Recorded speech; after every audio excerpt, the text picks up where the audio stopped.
मेरा भतीजा है। मैं आज भी आग्रह करता हूं कि आओ तुम पार्टी में रहो।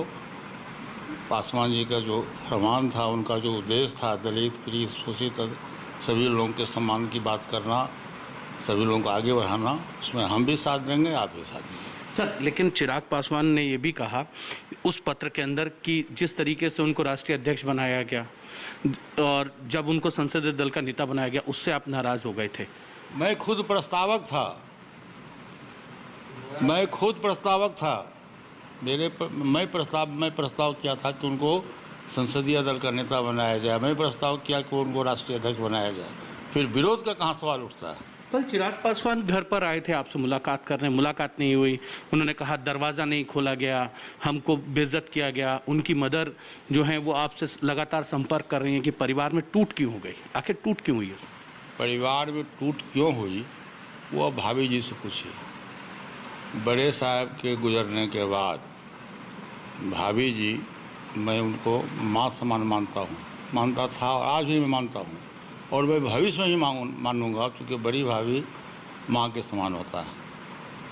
और उनसे पूछिए कि ये परिवार में टूटन महसूस क्यों हुआ।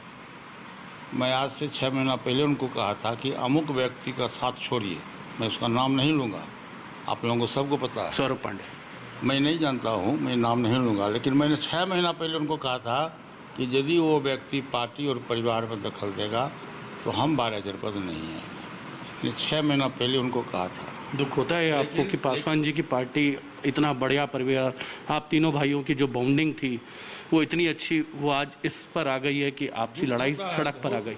बहुत दुख होता है।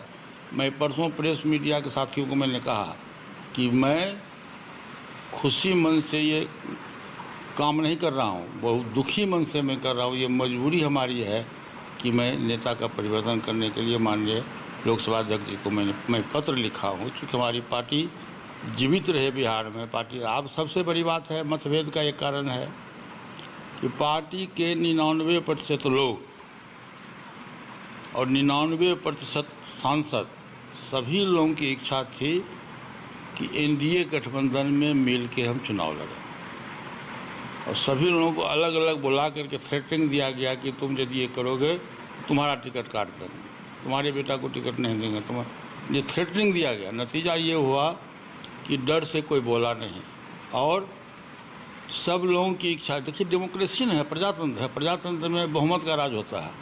95% लोग कह रहा है कि आप गठबंधन करिए, एनडीए गठबंधन करिए। आज यदि एनडीए गठबंधन से हम चुनाव लड़ते लोक जनशक्ति पार्टी का, तो मेरा जनाधार बहुत बढ़ता, कम से कम मेरा 25 MLA होता, 4 5 मंत्री